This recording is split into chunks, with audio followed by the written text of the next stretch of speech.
Okay, we are going to get started. Radical feminist perspective. We're going to talk about consciousness raising groups.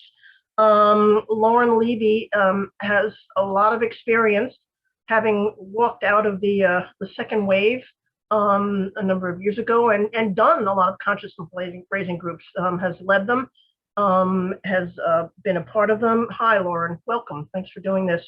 What are you going to talk about? What are you going to cover today?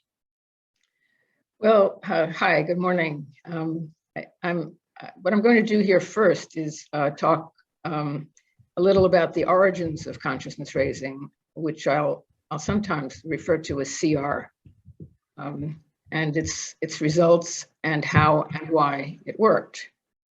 And then I'll go over the format in some detail and the rules, and we can take some questions if there's time. I think there'll be time, and I hope you'll have questions. My purpose for doing this presentation is to be. I want this presentation to be used actually as kind of a how-to video, and my hope is that lots of you will take ownership of CR and start up your own groups in person, locally, wherever you are, everywhere in the world. That's great. When I was young, I was in CR. I was a teenager, and I never asked, and I kind of in retrospect wondered, how did CR begin? I mean, did somebody invent it? Who invented it, and why did they invent it? Well, so feminist consciousness raising groups arose in the late 1960s. And credit for the application of CR process to feminism is generally given to women who were coming out of the far left in New York during the 1960s. And those women were probably members of those groups that later became known as Red Stockings or New York Radical Women. These women had become disillusioned with the persistent sexism of radical leftist men in the US anti-war and Black civil rights movements of the 1960s. And so as Marxists, they already had an understanding of oppression that was based on economic class. And because of their treatment by male comrades, they had begun to suspect that there was systemic oppression based on sex class. So the women wanted to organize apart from their overbearing male comrades. And also they wanted, this was a new idea to them, that sex class was a thing, right? So they also wanted, they wanted access to a database that was larger than each woman's own individual experiences in understanding the nature of oppression as the sex class called women. Now, the idea of consciousness raising may have come from the labor movement in New York around the turn of the 20th century, which had used it as a way to raise the consciousness of workers who didn't understand that they were oppressed as a class called workers, an economic class, right? So I don't know how well consciousness raising worked for labor in 1903, but consciousness raising groups worked spectacularly well for second wave women's liberationists. And the format, or at least the idea of feminist CR, spread quickly from New York to other US cities and to other countries outside the US. I mean, I remember when I was, in CR groups that it was, I was young, I was pretty inexperienced. I don't know what they were supposed to be doing for me, although it was eye-opening to know that other girls my age were experiencing a lot of the same things. I mean, I was lesbian, but even, just some commonalities even with young straight girls. But what did CR do for these women, these older women who had more, a little more experience? What did it do for them back there in the second wave? Well, back then in the second wave, we weren't older women. We were all very young women. Well, compared to 13, you were older. This is true. This is true. So in the formative period of the second wave, before there had been really any second wave writings published. Consciousness raising was generally considered, and I think it's true, it's considered to be the backbone of feminist theory development and also at the core of feminist organizing. In practice, it challenged women's lives dramatically, and it changed women's lives dramatically in both personal and political spheres. It was the inspiration for three core second wave feminist principles. First, the personal is political. Second, that we women are the best experts on our own oppression. And third, that women are oppressed as a sex class. Now, CR did some other things for the women's liberation movement as well. It provided a framework within which it was easier and safer than usual for a woman to speak honestly about sometimes painful vulnerabilities and expect to have her stories and her analyses heard respectfully and to be valued. In addition, CR taught women how to converse productively and cooperatively without hierarchy and without competitiveness in an orderly manner for our mutual benefit. And in fact, for many of us, CR process itself became a model for how radical feminists should perhaps ideally talk and listen to each other all the time. I found, and a lot of girls found, and women that I talked to found, what has become part of our vernacular and part of what we recognize that if you're talking in an all women space, the vibe is different. I mean, you hear that expression a lot. One single man being there, the vibe is different, and the vibe is shot, and it's completely different. So, I mean, even just that basic thing, that the vibe is different and that this is valuable in a way that we hadn't really recognized before, I found, to me, that was really profound, and I think it was to a lot of other women as well. You'd walk into the second wave. I mean, I was young, and there were these groups all over the place. There were discussion groups, and there was CR, and everybody did it. I don't know at the time how much the general public knew that we were having these, or I mean, I think I remember a tiny little article in the news at one point, but how did the general public, I mean, did they know about it? Did they think this is great? Did they think, oh, those women? I mean, what was it with the general public? It was certainly in the Village Voice. It was in all of the slightly left of center media. It was even, I recall some mocking reportage of it in mainstream media as well.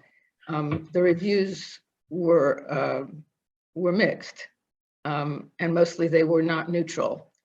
CR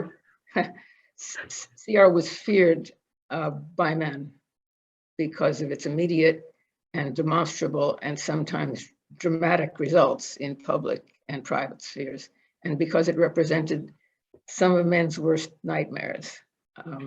You have women assembling away from the eyes and ears of men and talking among ourselves. Possibly, I imagine they thought that we were talking about men, and possibly with a critical or even a contemptuous lens. And possibly we were even plotting against them personally or collectively. And although CR was not all about men by any means, those fearful male critics were not completely wrong. And it didn't help to calm men's fears to explain that we were merely trying to understand patriarchy in order to dismantle it. And explanation especially didn't seem to help to calm men when they saw how some of them were in fact affected personally as a direct and immediate result of consciousness raising. There was a unique energy in these groups of women meeting in person without men. Women told moving, intimate stories that they'd perhaps never articulated before to anyone. And they found unexpected resonance and support and understanding, perhaps for the first time. And it was impossible, being in one of those groups, not to admire other women for their stories and for their strengths and resilience and ingenuity and humor, and for their brilliance and for their beauty. So CR was an exhilarating, emotionally charged experience, as well as an intellectually exciting adventure of discovery. And so some women fell in love with each other, and some women left their husbands, and some did both. So you can understand the male panic, right? There was always male resistance to CR, and we should be prepared for it when we organize CR groups now, which I hope we will do.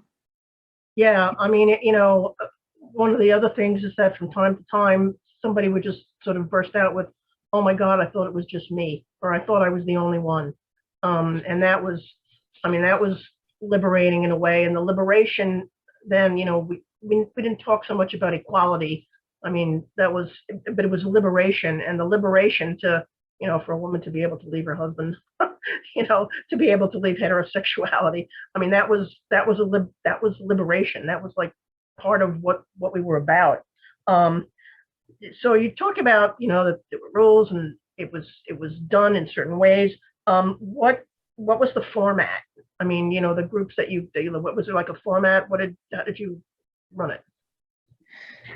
So to begin with, the physical arrangement was important.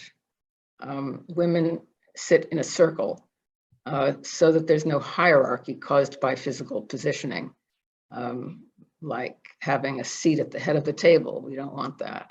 Or even having differing distances created by a rectangular table. So circle. The format that the New York groups settled on very early consisted of two stages: data collection and structural analysis of the common themes that emerged in the data collection. But we, in New Hampshire in 1973, we pretty quickly found that stage two, that is the structural analysis of the common themes, worked better when we divided it into two distinct successive parts. So we identified common themes, and then we followed that stage by structural analysis. It just seemed to work better. Putting it all together often led to a lack of clarity and going back and forth between the two, and it interfered with the structural analysis. So we had three stages. First, data collection, telling stories, personal stories. Stage two, identifying common themes from that data. And three, structural analysis of the common themes. So now I'd like to describe each stage in greater detail. So stage one, let's call it data collection. Each woman shares a personal experience, an actual life incident in relation to a topic that has been previously chosen by the group, so that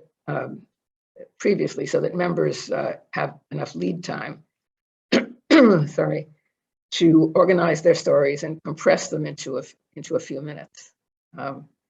Usually wound up being 3 or 4 or 5 minutes, depending on how many women were present at an individual at a particular meeting. One woman would speak at a time, in order, progressing around the circle. No interruptions or questions are permitted except for a quick clarification, or unless the speaker fails to comply with the format. For instance, if she cites an expert, or makes a generalization, or talks about multiple incidents, or goes off the designated topic, or talks for too long. No woman has to speak. She can pass in this stage. There should probably be a time limit set on each woman's story, as I mentioned. And the speaker should avoid making generalizations or evaluative statements during stage one. Just tell your story, just relate the experience. The facilitator may interrupt, as I mentioned, to enforce the rules. And if she misses something, anyone may call out the problem. Then stage two, common themes. This stage typically doesn't take more than a few minutes. It consists of identifying similarities or patterns or recurring themes among the experiences that were related in the stage one stories, and or coming up with some reasonably accurate generalizations from them. Stage two has notably different rules around process. Women speak ad lib. There's no requirement to speak in order around the circle. There's no hand raising. No hand raising because we are avoiding hierarchy and no woman needs permission to speak. But also, don't interrupt another woman and do self-monitor to ensure that you don't talk too much. Meaning, we used to say, don't talk more than the average in the group. And while you're doing this, keep listening to the other women. So here, self-discipline and restraint are required of each participant with the goal of ensuring that no voice is dominant and every woman who wants to be heard is heard. We're not here to dwell on differences. This is the time in stage two for pointing out similar themes or other similarities among the stories told in stage one. Usually they're obvious to everyone what those common themes are. And the facilitator would make a short list, typically 1 to 4 items, summarizing the most commonly occurring similarities or generalizations in the stories. And then those themes get examined in stage 3. So stage 3 is structural analysis. And it's for discussing what the generalizations from stage 2 can teach us about women's situation as a sex class. The discussion in stage 3 follows the respectful ad lib form established in stage 2. Stage 3 is where the progression from the personal to the political is completed. It's here where we identify some specific mechanisms of our oppression, identifying how we as women may be inadvertently cooperating in those mechanisms of our oppression, and formulating strategies for resistance and for sabotage and for non-cooperation or even destruction of patriarchal mechanisms. So using the short list of common themes from stage 2, the following specific questions can be among those addressed in stage 3. First, what cultural patterns can be inferred from our common experiences, meaning the results of stage 2? Second, who benefits and who suffers a detriment from these cultural patterns, and how does that work? Third, are there additional factors such as race, ethnicity, sexual orientation, nonconformity with sex stereotypes, social or economic or educational class, and so forth, that illuminate how the cultural patterns work for women in these different subgroups? But here, there's a proviso. We want to bear in mind that we are centering women in this discussion. So we want to avoid any long discussion of the oppression of, say, working class men or Jewish men or men of color, for instance, right? And then are there additional details about how the cultural patterns work or are encouraged or enforced? In other words, how is patriarchy policed? And finally, as a suggestion, it's not an exhaustive list, but it's my last suggestion for now. How might women act individually or especially collectively to undermine or at least not support those patterns and systems and institutions that are detrimental to women as a class? Yeah, I remember that those rules, I mean, were difficult and still are, because that's not the way people have conversations. I mean, that's not the way, I mean, it's back and forth and back and forth in professional life at meetings. We interrupt and it goes back and forth. And but one of the things that I remember is, when I would hear early examples of not all men are like that, or but my Nigel, the rules kind of put things back on track and really kept it women focused. Those are a lot of rules. I mean, are there any more rules? I'm afraid to ask. Yeah, there's more rules. Okay. There are more rules. I'm sorry, I asked. Yeah, no, you're going to be glad. Okay. So absolute confidentiality is essential. Confidentiality as to who was present and who said what. The stakes here are very high. A breach in confidentiality could result in great damage to a member of the group and also to the group itself. Once something like that happens and everybody learns of it, it takes a long time for the group to regain its trust. No interruptions, no questions directed to any individual, except, as I said, for quick clarifications or to point out an infraction of a rule. No citing of experts. I can't say this enough. No citing of experts, not the Bible, not your therapist, not even Mary Daly or Andrea Dworkin. Particular care should also be taken to avoid using professional terms or jargon that may obscure your raw data in your story in stage 1. We want to make sure that our theories are based only on our own experiences that we've related in each session. And besides, citing experts and using their jargon creates hierarchy. No hierarchy. Also, let me just say a little more about not citing other analytical systems. Don't cite psychotherapy, don't cite 12-step, don't cite Marxism, or even don't cite academic feminism. Leave what you learned in your women's studies class at the door. Bear in mind that in postmodern discourse, which is the cultural hell that's trending right now, generalization and judgment are in disfavor. The rules are different in CR as follows. There's no place for judgment in stage 1, where women are telling their stories and we're collecting data.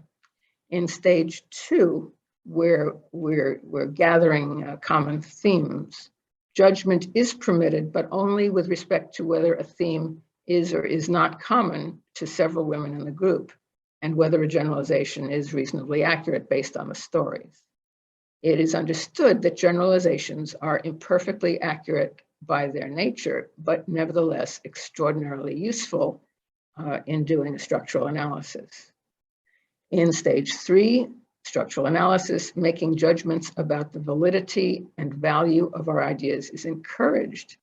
To illustrate why this last point matters, bear in mind that CR differs from a 12-step type of process because it has utterly different purposes. CR is not aimed at addressing individual addictions or individual solutions. Instead, focus is ultimately on accurately understanding patriarchal structures and their coercive power. Although CR is somewhat safe, a meeting is not a safe place in the same sense as 12-step. Your ideas will be both welcomed and judged. Also, in contrast to 12-step, being judgmental, while prohibited in stage 1, is not only permitted in stage 3, but is requested.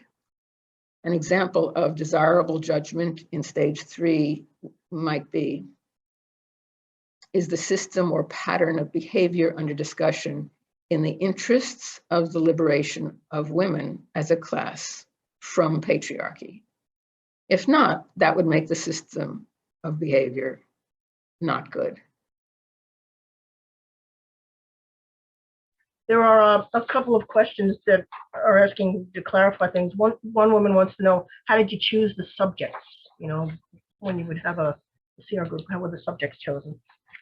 Oh, I'll get to that a little bit later. I'll Okay. talk about. All right. And and another woman asks, how did the stage of analysis happen? And I'm not sure what that means. It's like, did you just say now it's time for the analysis, or is it more, was there somebody who initiated the analysis and then everyone else joined in? How did that happen? That's a good question.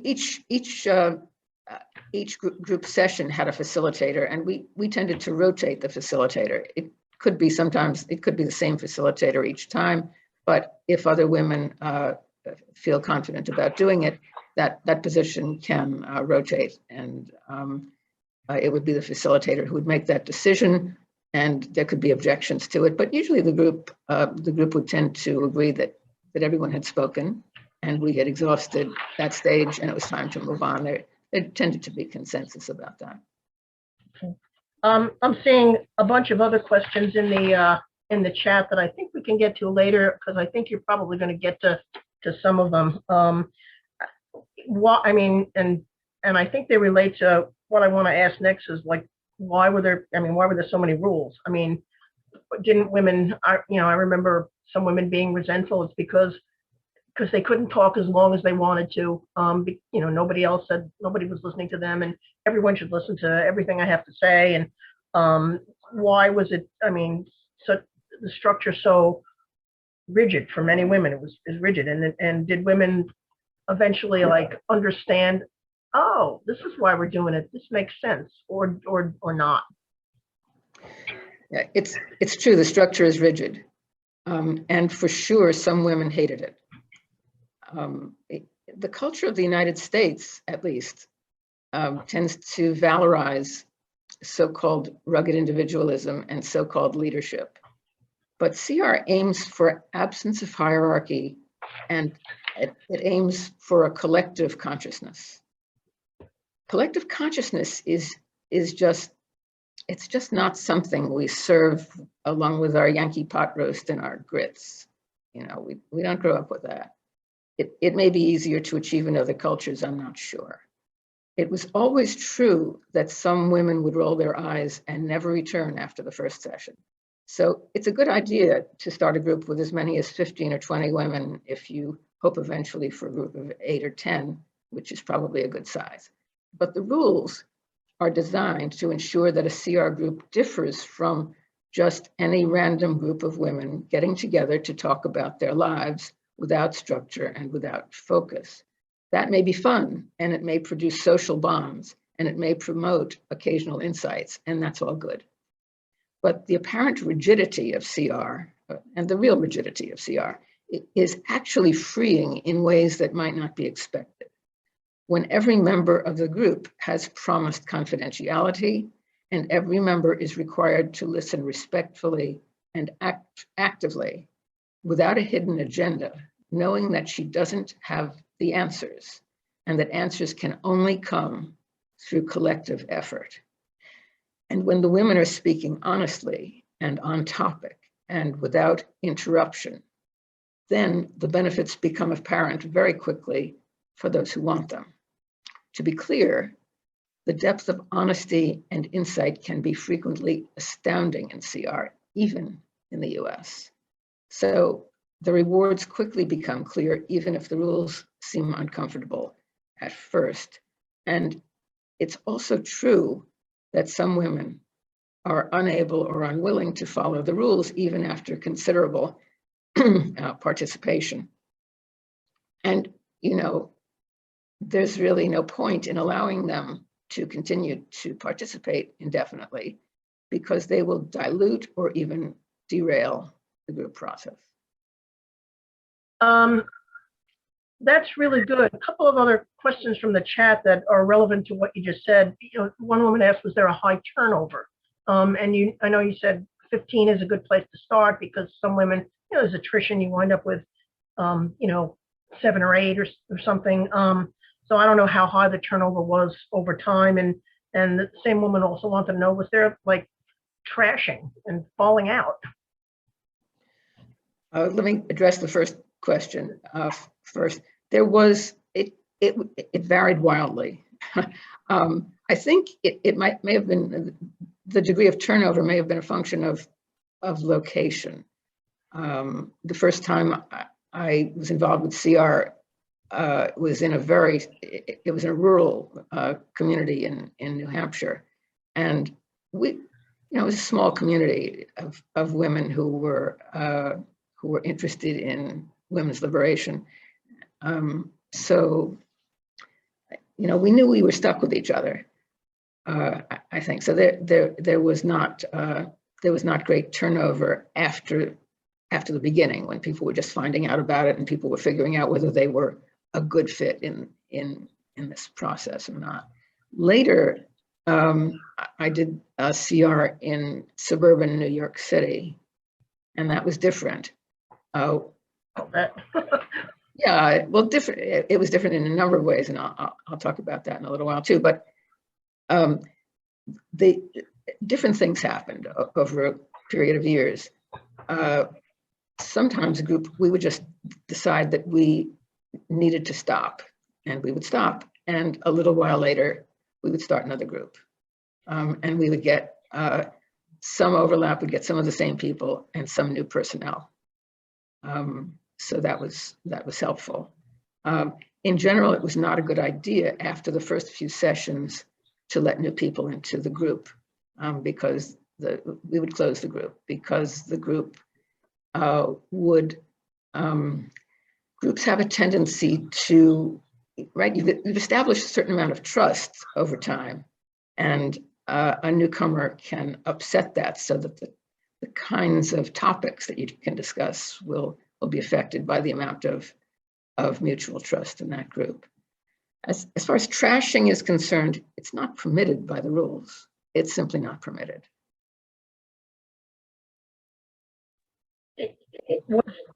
So how did you get, somebody asked, could any woman join? But I think the question is, how did you get women to form a group to start with? And you've just said that once the group is formed, that's the group, but how did you find women who were interested? At the time, we put ads in the newspapers, and people just showed up. I think moving forward today, we have to rethink that a little bit, and I will talk about that a little bit later.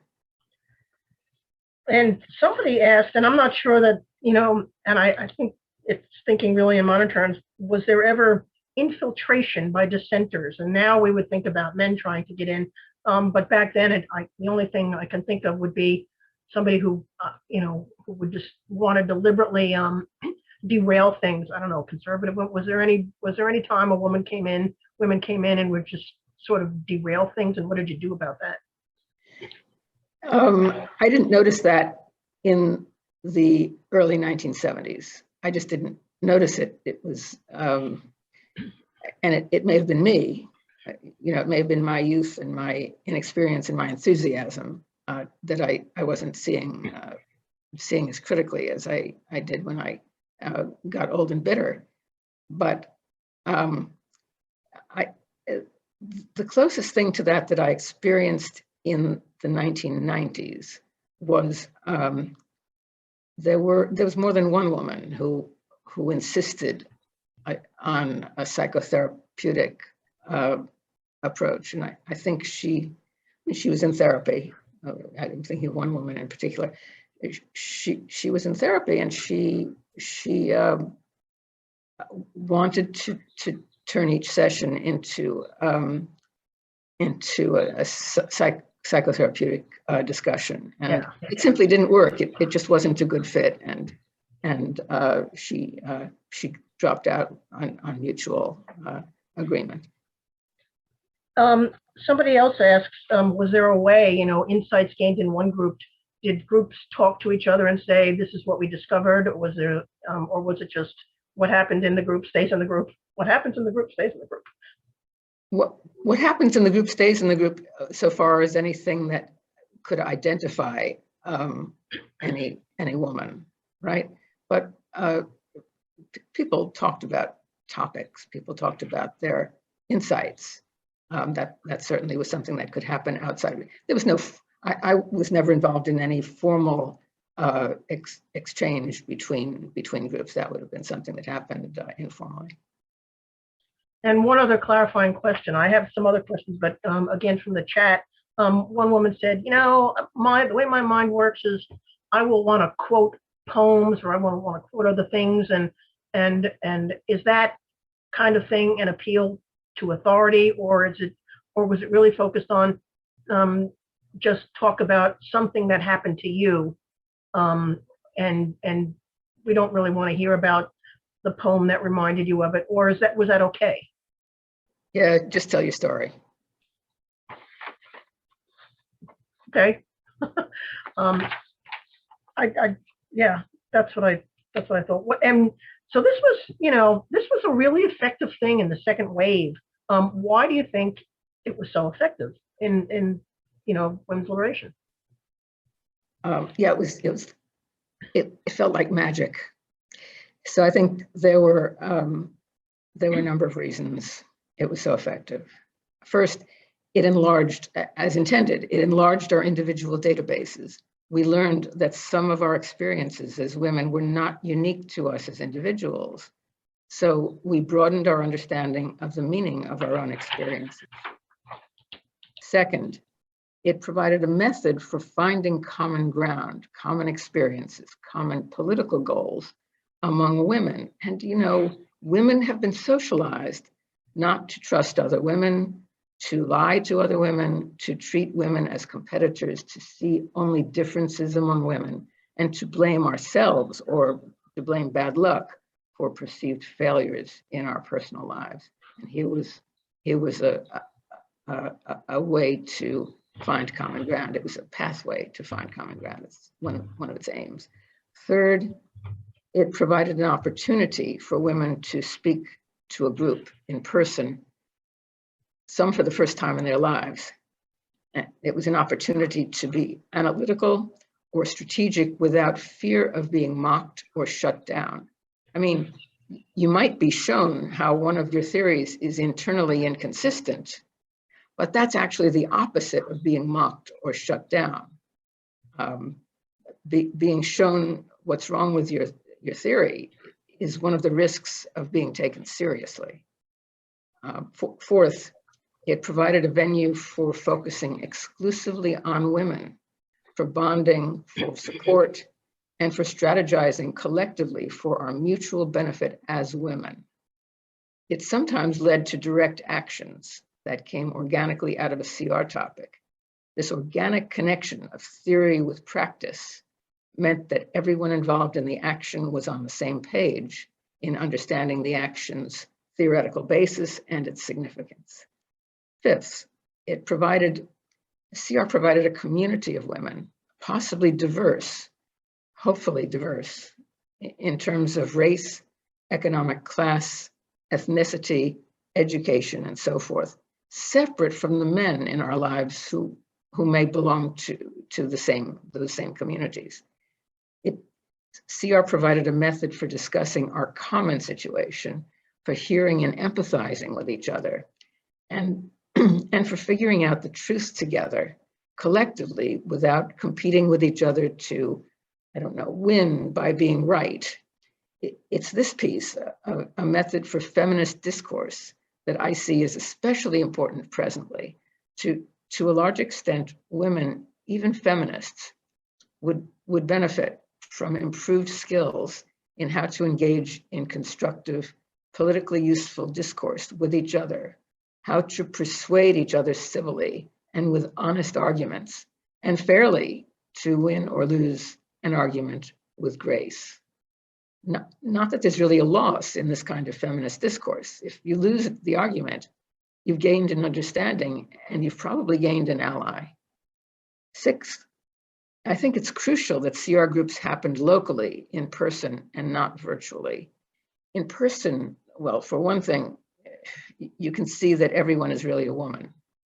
You can see each other's body language. And in person, there's much more pressure to be consistently attentive and present. You can't just turn off your video or move off screen for a moment. Physically, with your whole body, you're all in community. And seventh, I don't know, this is just really speculative. I'm just gonna throw this out there. See what you think. I have a hunch that much of the success of CR depended on the presence of lesbians. That lesbians were important as catalysts in its success.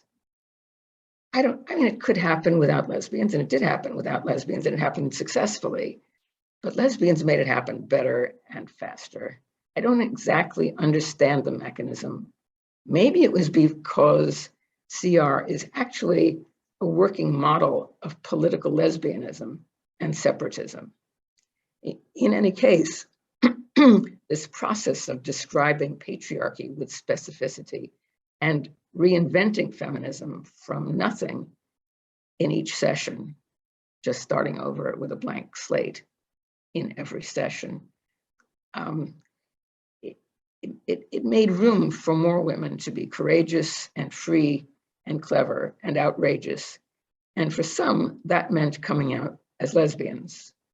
And women did come out during CR as lesbians everywhere.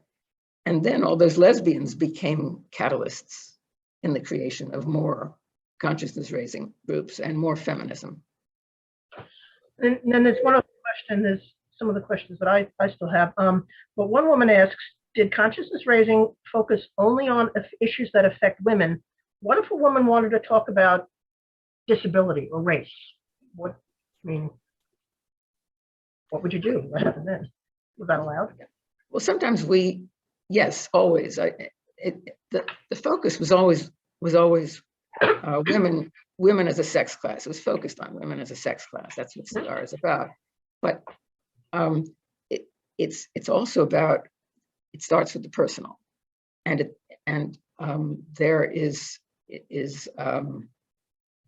when we start with the personal, we have other affiliations. We belong to other classes. Some of us belong to other oppressed groups, and it's absolutely central to CR to an understanding of how patriarchy works to separate women, for instance, to develop an understanding of how these various intersections, I'm going to use that word, these various intersections are used in work in patriarchy, how they work in patriarchy. So yes, absolutely. Sometimes a CR topic might be something to do with disability, but always focused on our similarities and always focused on what does this tell us about women as a sex class. What was your personal history with CR? There's a lot more questions in the chat, actually, which is great. Good. So in 1973, I was living and working in a college town in Hanover, New Hampshire. And we had a women's center in an unheated loft on Main Street. It was equipped with a telephone hotline when we could pay the bill, and a list of resources for abortions, domestic violence, sheltering. There was nothing formal. We just had women's homes who take somebody in for a night or two. A small feminist library, small because not much had been written yet. And hot tea and coffee, which were crucial because there was no heat and it was New Hampshire. One woman got hold of a mimeographed sheet, I think it was 2 sheets, 2 pages of CR instructions from one of the New York groups, and started a group, and I participated. And that went on for a few years, and I became involved in that women's center, and I became involved in facilitating consciousness raising groups. Sorry, my voice. Fast forward to the late 1990s, a group of radical feminist lesbians found ourselves fugitives from the local LGB center in White Plains, New York, because it had just voted to add the T to the LGB. We formed a collective called Women First, and we set up CR groups as our first order of business. Okay. There's a couple of people in the chat who asked, are homogenous groups better or intergenerational groups better? I mean, when I was a teenage girl, I was in groups with other teenage girls. I mean, I don't know if a 14-year-old could have really, how I would have related to a 35-year-old.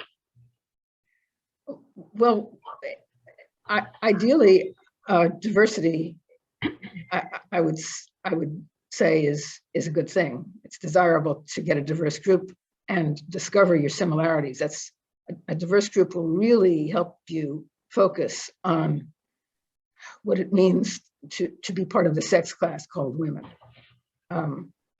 But you take what you get. And then finally in the chat, one woman asked a very interesting question that for many women, it was really, for them, CR was self-empowerment, because you can't expect every woman to join in on the political fight. And I think that may be a misunderstanding of what personal means, political means, but I'm not, that was the question. I thought it was just kind of an interesting comment because it wasn't about, you know, lib-fem personal empowerment. And yet women may have felt more empowered. Doesn't mean they had the power, but they may have felt more. I don't exactly understand the question, and if that person would like to clarify it, that'd be fine, but I can talk about it a little bit. I think that understanding how each of us belongs to the sex class called women, in other words, a sense of that collectivity does in fact increase our power objectively, and it does it does give us the ability to make more informed choices in our personal lives, and it also may lead us to political agency, whether we think initially that we're attracted to that or not. Yeah, I mean, it was having women develop an understanding that they were part of this political class, like, you know, Julia Penelope, you're in this cage, and, you know, finally you get to see that you're actually in this cage with all other women. Now, CR in 1973 may not be CR in now or in 1999. I mean, what changed from 73 to 99 now? So we found that in the 1990s, there was more opposition than in the 1970s to the consciousness raising rules that were inconsistent with currently trending ideologies. For instance, some women wanted to bring psychotherapeutic principles into CR, as I mentioned, or individual self-improvement programs like, you know, EST or something, or spiritual stuff. And there was a problematic belief rooted in postmodernism that all generalization is invalid, right? You can't generalize. Mm-hmm. That there is no objective truth because we each of us has her own truth, and that being judgmental is a bad thing.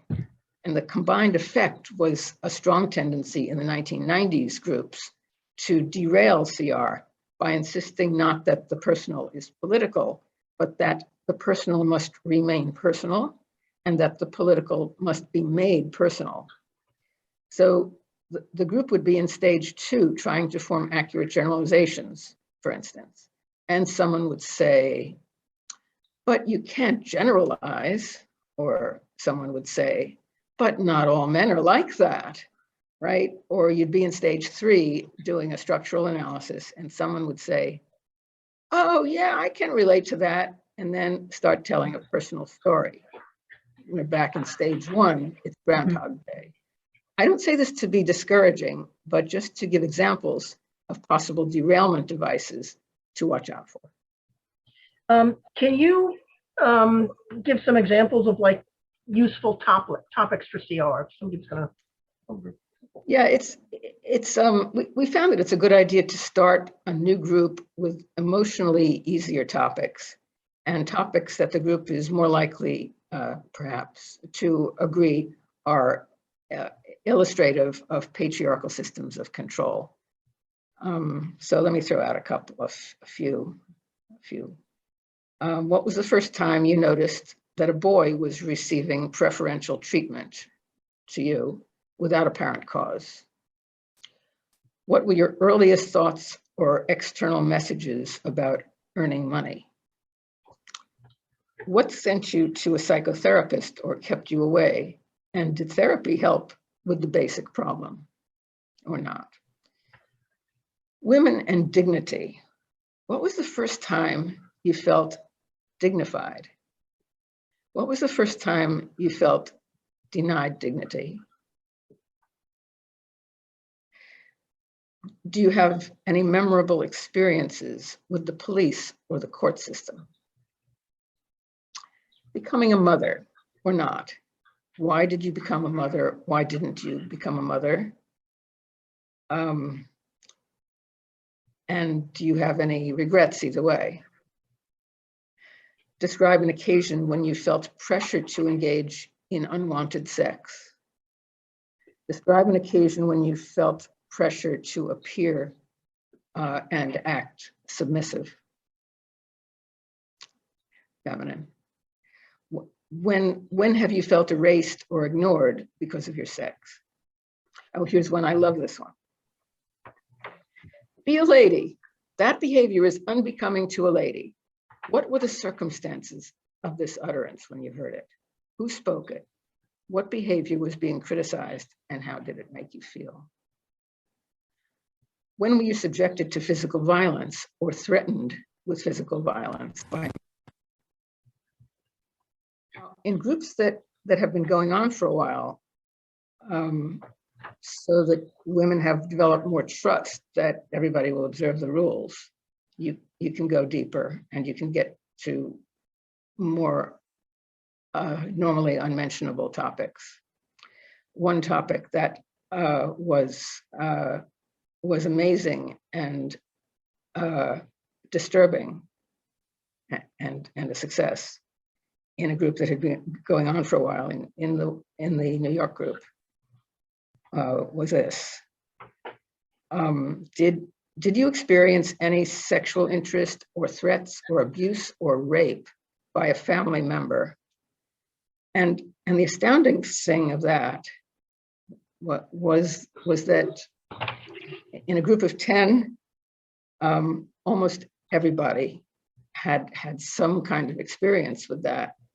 4 members of the group had had a specific sexual abuse, and 2 members of 2 of those 4 had repeatedly been raped over a period of years during their childhood. It was remarkable to me because I was unaware at that time. I don't know whether anybody was. I mean, I guess somebody was, but it wasn't general. It wasn't general knowledge. It wasn't general knowledge that there was so much widespread, almost normal in terms of statistics, sexual abuse and rape of children by family members. And I thought maybe the group was peculiar. You know, there was something self-selective about the group that caused the percentage to be that high. And now I've learned that it's not so weird. The statistics that I hear these days are something like 1/5 or 1/4 of women have had that experience as children. And I would assume that number is underreported, and that 4 in 10 may be right on the money.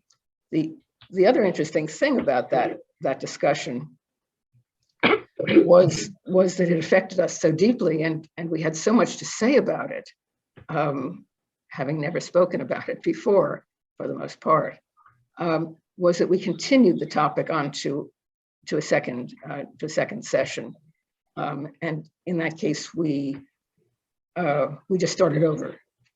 We started over with a blank slate and told a different set of stories and drew new generalizations from them and came up with slightly differing structural analyses. Somebody wants to know, how do you make sure that everybody gets to speak for their however many few minutes and no one dominates? Like, basically, how do you enforce limiting talking time? You limit it. You do it by force. The facilitator is there, and Just cut them off. do that, you give them a little warning and then give them a chance to wrap up. But we hope, we would hope that women would exercise self-discipline and restraint about that, and keep listening to how much everybody else in the group is speaking, and aim for the average. Aim for the average and no more. It's a delicate balance of listening and also listening to yourself. And finally, right now, I mean, there's legal, logistical impediments to women meeting in a public place, and excluding men, including trans, and perhaps you might even want to exclude the women who say that they are non-binary, or women who say that they are men but still want to be, in women's groups. But do you have any? I mean, how, where do we meet now? How do we publicize a group, and how do we effectively exclude men and perhaps those other, categories of women that somehow don't think they're women? Okay, first of all, I wouldn't automatically exclude any woman. Consciousness raising has tremendous transformative power. And I can't, obviously I can't give any legal advice. But maybe I can just separate and clarify how I see the issues currently. So what we need is we need to be able to meet in person for the reasons that I've already discussed. Second, we need to meet in a neutral, affordable public space, meaning ideally not one woman's living room, because we're trying to avoid hierarchy. And third, of course, we need to exclude men, all men. So first we need a physical space to hold our meetings. My 1970s group met in the unheated loft above a store that I described. My 1990s group met in an office building where one of our organizers worked during the day, but we got permission from her employer to use it after hours.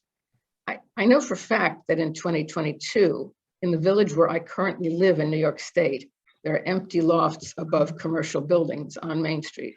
They may be unrented because they're not up to code in some way, or maybe they're unrented for some other reason, but you may be able to make an affordable deal with a landlord or a tenant for whom any income at all is unexpected.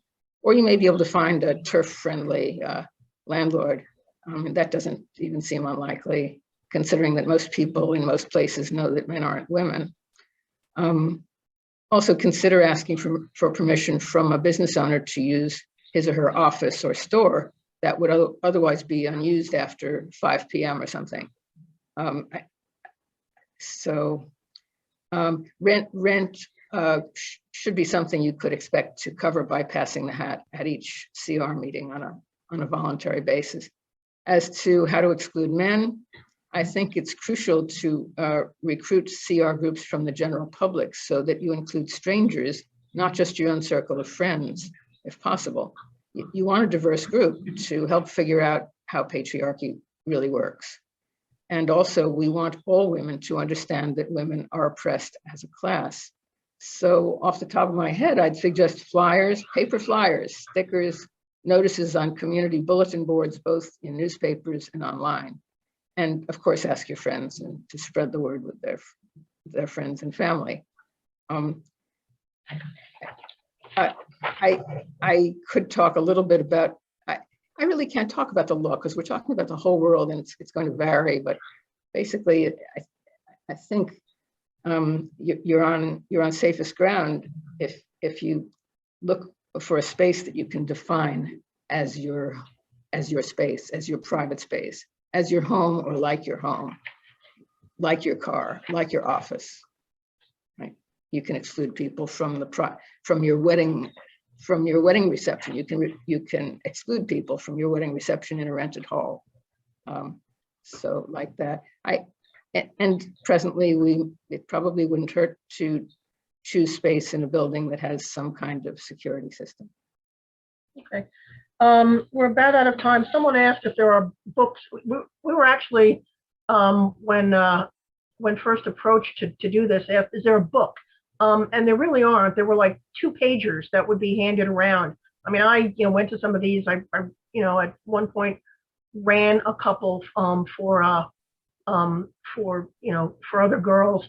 But there weren't any books. There's no book in consciousness data groups, how to do it. There were just these 2 pages. So look at, if you're interested, keep looking at this video over and over again, because you just had somebody walk out of 1970 and from the second wave and tell you, this is how we did it.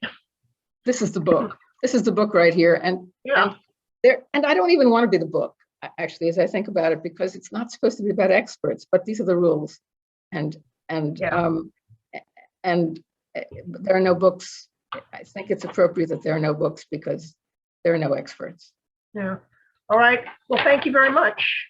And Joe, if you could end it, something is invading my screen that I don't want to click on because I think my computer will blow up.